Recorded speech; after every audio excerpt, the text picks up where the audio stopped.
야곱의 아들 요셉의 초청으로 야곱의 가족 70명이 애굽으로 이주했습니다.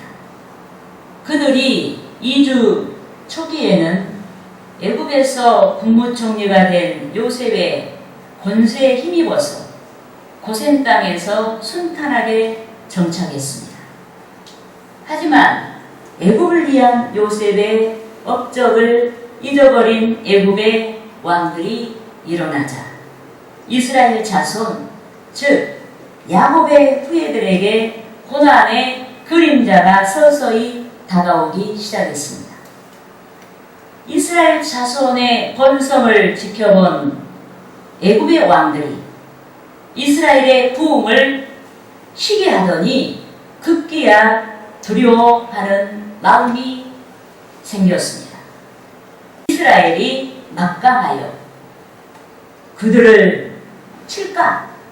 나그네가 오히려 주인된 그 나라를 칠까? 두려워하기 시작했습니다. 두려운 나머지 심히 이스라엘을 경계하고 핍박하기 시작했습니다. 무력으로 이스라엘 자손을 그들의 종으로 삼고 국고성을 건립하는 데 동원하였습니다. 더욱이 애굽의 바로가 이스라엘 자손의 인구 증가를 억제하기 위해 이스라엘 자손의 여인이 출산한 남자아이마다 나일강에 던져버리도록 왕명을 내렸습니다. 이리하여 야곱의 자손 이스라엘이 그들의 구원, 즉 출애굽을 위해 기도하게 되었고 주께서는 약속대로 그들의 인도자 모세를 보내주신 줄 믿습니다. 그들의 소망대로 애굽의 바로의 손에서 그들을 구원해 주셨습니다. 한편 오늘 본문에서는 구원받은 이스라엘 백성의 출애굽 행렬에 대한 말씀이 자세히 기록되어 있습니다. 그런데 오늘 본문에 기록된 출애굽은 구약시대에 나타난 이스라엘 자손의 구원의 역사이자 또 그리스도의 뒤속을 믿는 성도들에 대한 예표인 줄 믿습니다. 이를테면 영적으로 애굽이란 교회를 핍박하고 성도를 해방하는 원수마귀에 대한 묘사입니다. 또 영적으로 애굽이란 사탄의 사주 아래 하나님의 교회를 대적하는 세상 권세들에 대한 묘사입니다. 또 영적으로 애굽이란 신앙과 배치되는 모든 인형과 인본주의에 대한 묘사입니다. 이 때문에 우리는 오늘 본문의 출애굽 행렬에서 나타난 영적인 예표를 발견해야 됩니다. 그 예표가 바람직한 신앙의 방향을 밝혀주기 때문에 본문의 출애굽 행렬에 나타난 영적인 예표를 발견해야 합니다. 그러므로 저는 출애굽 행렬의 예표 이 제목으로 성도 여러분과 함께 은혜를 나누고자 하는 것입니다. 할렐루야! 따라하시겠습니다. 첫째로 기적의 행렬이다. 출애굽 행렬에 나타난 예표. 그러니까 우리가 예수 그리스도를 믿고 천성을 향해서 진행하는 그 여러분 행렬은 기적의 행렬이다. 믿습니까? 아멘. 여러분 이스라엘 자손이 애굽의 종에서 해방되었는데 출애굽의 결정적인 사건이 유월절 규례입니다. 그런데 하나님께서 유월절 규례를 정하시기에 앞서 9가지 재앙으로 애굽을 강타했습니다. 애굽의 바로가 이스라엘 자손을 놓지 않자 9가지 재앙으로 애굽을 강타하셨습니다. 애굽의 바로가 9번이나 재앙을 받았음에도 이스라엘을 놓지 아니하자 하나님께서는 마지막 10번째 유월절 재앙을 작정하셨습니다. 애굽 백성을 사망으로 치시는 가운데 이스라엘 자손을 구원하시기 위해서 유월절 재앙을 작정하신 줄 믿습니다. 따라하시겠습니다. 출애굽기 12장 21절에서 23절 말씀. 모세가 이스라엘 모든 장로를 불러서 그들에게 이르되 너희는 나가서 너희의 가족대로 어린 양을 택하여 유월절 양으로 잡고 우슬초 묵국을 가져다가 그릇에 담은 피에 적셔서 그 피를 문 임방과 좌우 설주에 뿌리고 아침까지 한 사람도 자기 집 문 밖에 나가지 말라. 여호와께서 애굽 사람들에게 재앙을 내리려고 지나가실 때 문 임방과 좌우 문설주에 피를 보시면 여호와께서 그 문을 넘으시고 멸하는 자에게 너희 집에 들어가서 너희를 치지 못하게 하실 것이니라. 여러분, 유월절이란 넘어가다. 하나님이 재앙으로 치지 않고 넘어가다란 뜻이 있습니다.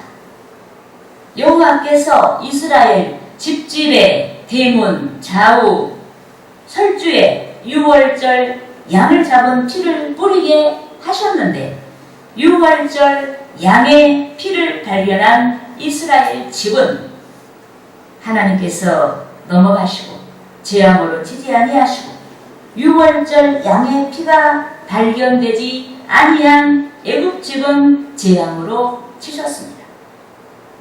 이스라엘 자손의 집집의 장자와 가축의 첫 것은 구원해 주시고 애굽 백성의 집집의 장자와 가축의 첫 것의 생명은 모두 거두셨습니다. 이로 인해 애굽의 바로가 하나님께 항복했습니다. 그가 하나님의 종 모세에게 항복했습니다. 마침내 본문 37절 말씀같이 이스라엘 자손이 출애굽할 수가 있었습니다. 본문 37절 말씀을 함께 읽으시겠습니다. 이스라엘 자손이 라암셋을 떠나서 숫곳에 이르니 유아리에 보행하는 장정이 60만 가량이요. 아멘. 여러분, 장정 60만 명 가량이 출애굽 행렬에 섰습니다. 어린이, 여성, 노약자를 합하면 약 200만 명 가량이 출애굽 행렬에 섰습니다.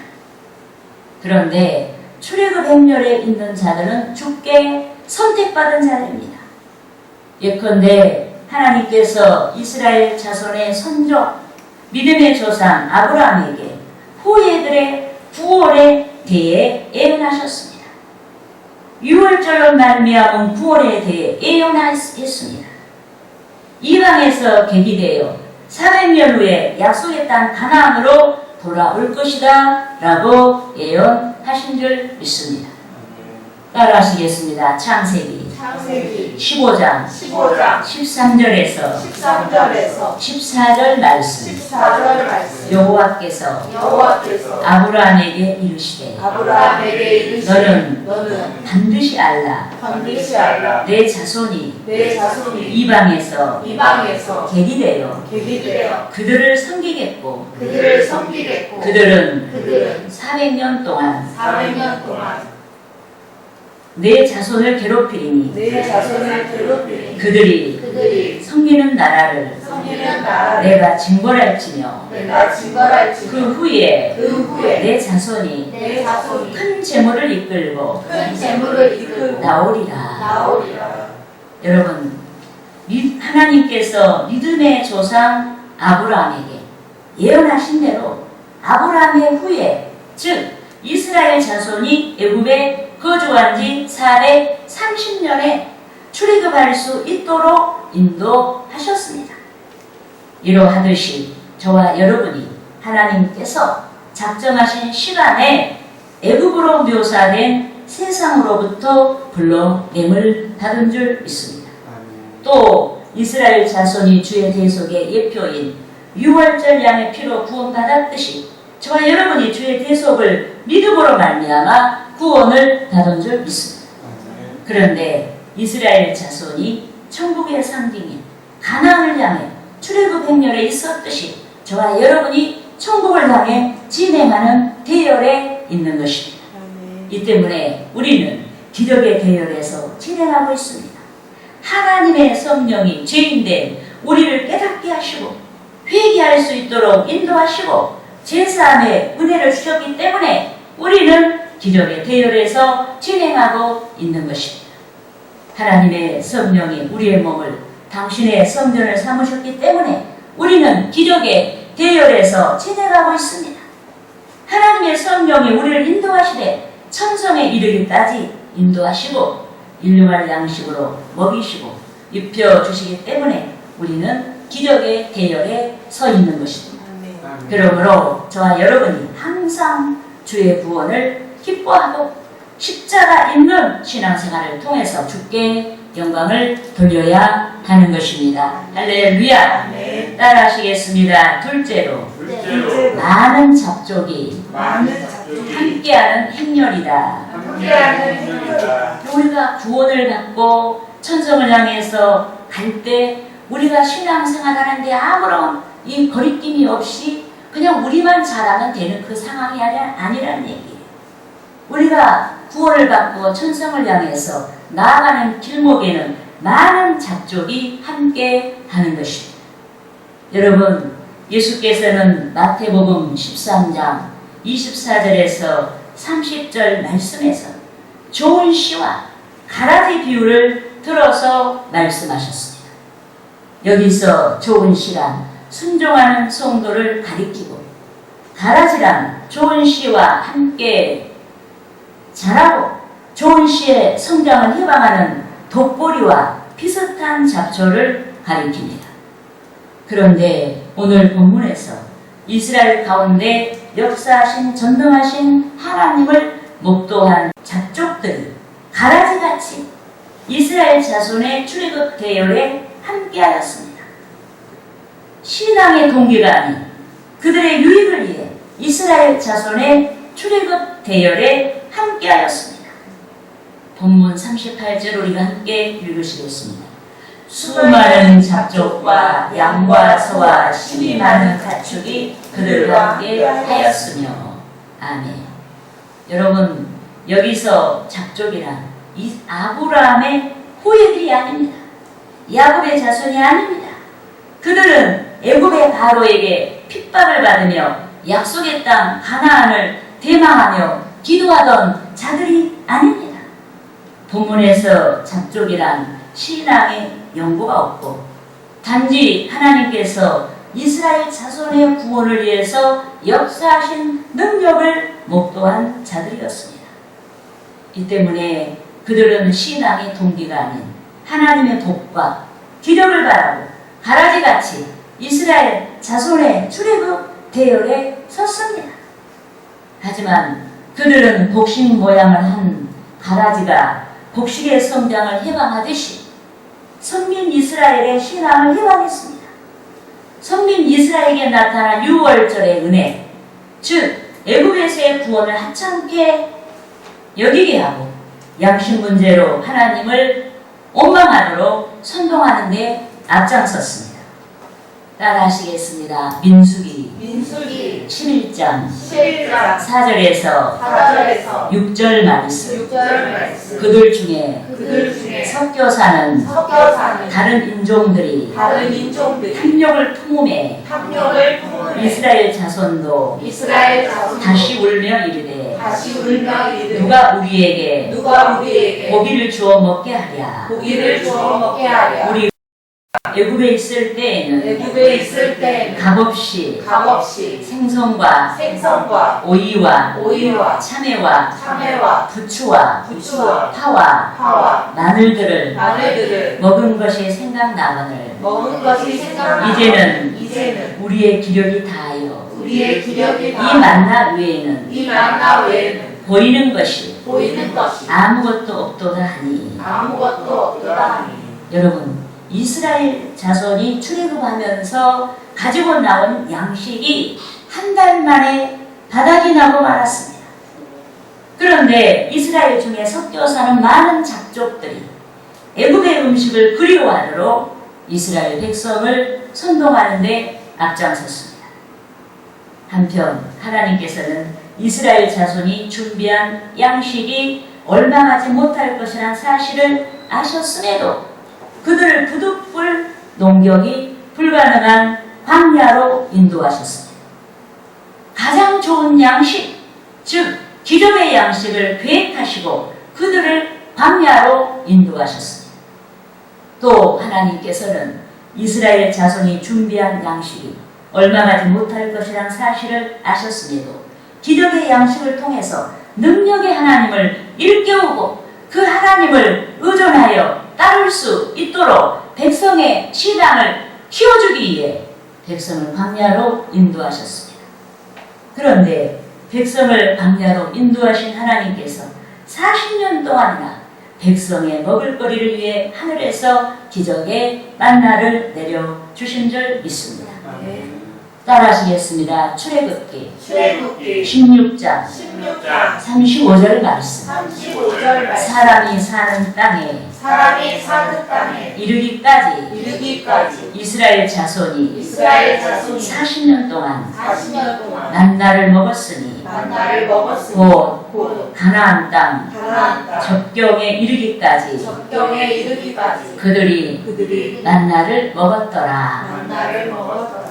여러분, 하나님께서 장정을 비롯한 남녀노소를 합한 수 200만 명이 넘는 이스라엘 자손의 일용할 양식을 책임져 주셨습니다. 40년 동안이나 애굽의 방식이 아닌 하나님의 방법으로 이스라엘 자손에게 하늘의 기적의 양식을 내려주신 줄 믿습니다. 그런데 이스라엘 자손에게 내려주신 기적의 양식은 육신을 위한 양식이었을 뿐만 아니라 인류의 구원과 신앙의 유지를 위해 하나님께서 예비하신 영적인 양식, 즉 하늘에서 내려주신 독생자 예수 그리스도에 대한 비전이었습니다. 이 때문에 예수께서는 그의 공생에 자신을 가리켜 하늘에서 내려온 살아있는 떡이다라고 선포하신 줄 믿습니다. 따라하시겠습니다. 요한복음 6장 51절 말씀. 나는 하늘에서 내려온 살아있는 떡이니 사람이 이 떡을 먹으면 영생하리라. 내가 줄 떡은 곧 세상의 생명을 위한 내 살이니라 하시니라. 여러분, 여기서 생명이란 주께로부터 공급받은 영원한 생명을 뜻합니다. 한 번은 죽을 수밖에 없는 육신이 아닌 중생한 자에게 나타나는, 영적으로 거듭난 자에게 나타나는 영적인 영원한 생명을 뜻합니다. 이 때문에 주의 대속으로 말미암아 출애굽 행렬에 있는 우리는 세상에서 불러냄을 받아 천성을 향해 진행하는 우리는 영예로운 자들인 줄 믿습니다. 그러므로 우리는 신앙을 지키기 위해 단호하게 본문에 기록된 수많은 잡족의 말들을 물리쳐야 하는 줄 믿습니다. 우리 가까이에서 신앙에서 떠나게 하고 애굽의 문화, 즉 세상 풍조를 선망하게 하도록 선동하는 모든 말들을 물리쳐야 하는 줄 믿습니다. 우리의 마음과 기호를 따라 삶의 방식과 가치를 선택하지 말고 오직 말씀을 따라가야 하는 것입니다. 할렐루야. 따라하시겠습니다. 셋째로 무교병을 먹는 행렬이다. 여러분, 출애굽 행렬에 나타난 예표, 여기 예표는 우리가 구원받은 우리가 천성을 향해서 나아가는 것을 의미하는 것인데 우리는 무교병을 먹어야 한다. 믿습니까? 여러분, 무교병이란 효소가 들어가지 아니한, 누룩이 들어가지 아니한 발효되지 않은 떡을 가리킵니다. 그런데 6월절 사건으로 애굽 집집이 망하자 애굽의 바로가 이스라엘 자손이 공포를 줄 만큼 백해무익한 줄 알고 그들을 당장 쫓아내고자 했습니다. 그래서 본문 39절 말씀과 같이 이스라엘 자손이 누룩을 넣은 떡, 즉 효소를 넣어서 발효되기까지 기다릴 시간이 없자 비상양식으로 누룩 없는 떡 1병, 무교병을 부어가지고 출애굽을 했습니다. 여러분 본문 39절을 함께 읽겠습니다. 그들이 애굽으로부터 가지고 나온 발효되지 못한 반죽으로 무교병을 부었으니 이는 그들이 애굽에서 쫓겨남으로 지체할 수 없었음이며 아무 양식도 준비하지 못함이었더라. 아멘. 여러분 여기서 무교병이란 급박한 상황에서 성취된 출애굽의 상황을 반추하게도 하지만 세상으로부터 불러냄을 받은 우리가 믿는 자가 어떻게 살아야 합당한지에 대한 말씀이기도 하는 것입니다. 6월절 양의 피, 6월절 양의 피로 구원받은 이스라엘 자손이 즉각 출애굽했듯이 주의 계속을 믿고 구원받은 자마다 즉각 신앙을 쫓아가야 한다는 의미인 줄 믿습니다. 저와 여러분이 즉각 말씀을 따라 순종해야 하는 줄 믿습니다. 즉각 말씀을 따라 순종하되 누룩 없는 양식인 생명의 말씀을 따라 순종해야 하는 줄 믿습니다. 특히 누룩이 부패를 상징하고 불신앙을 상징하고 인본주의를 상징합니다. 이 때문에 부패와 상반된 누룩 없는 생명의 말씀을 좇아야 하는 줄 믿습니다. 여러분 누룩이 있는 떡은 맛있어요. 아주 부드러워요. 그렇지만 우리에게 생명을 주지 못해요. 잠깐 우리를 기쁘게 할 수 있고 우리를 편하게 할 수 있지만 우리에게 생명을 줄 수가 없다. 이래서 우리는 생명의 말씀, 누룩이 없는 정말 먹기 딱딱하고 내가 순종하기 어렵고 부담스럽고 힘들어도 우리는 누룩 없는 생명의 말씀만을 좇아야 하는 줄 믿습니다. 이 때문에 누구든지 구원받은 신앙이 분명하다면 신앙 생활한 지가 얼마 되지 않았으니까 말씀을 좇지 않아도 된다라고 말하지 말아야 하는 것입니다. 우리 아이는 이제 어리니까 아직 순종하지 아니해도 된다라고 말하지 말아야 하는 것입니다. 여러분 하나님께서 세상에 대한 영적인 양식을 위해 여러 성경, 즉 여러 말씀을 주시지 아니하셨습니다. 오직 하나의 성경을 주신 줄 믿습니다. 남녀노소 빈부귀천을 막론하고 영적인 양식을 위한 오직 하나의 성경을 우리에게 주신 줄 믿습니다. 시대가 변천을 거듭하고 세상 끝날까지 오직 하나의 성경을 주신 줄 믿습니다. 이 때문에 출애굽 행렬에 있는 자마다 출애굽 행렬에 있는 우리가 구원의 은혜 가운데 천성을 향해 진행하는 우리가 승리를 위해 신앙의 승리를 위해 육신을 쳐서 말씀에 복종하고 인간의 생각을 쳐서 성경에 기록된 주 하나님의 생각을 쫓아가야 하는 줄 믿습니다. 불신앙의 마음을 쳐서 성경에서 나타내신 주의 마음을 쫓아가야 하는 줄 믿습니다.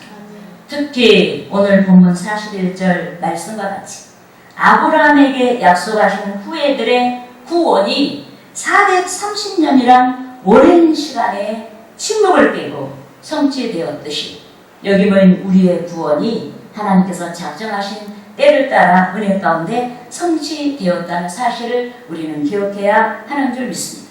그러므로 저와 여러분이 6월절 신앙, 즉 주의 십자가의 대속과 구원의 은혜를 항상 새롭게 해야 하는 줄 믿습니다.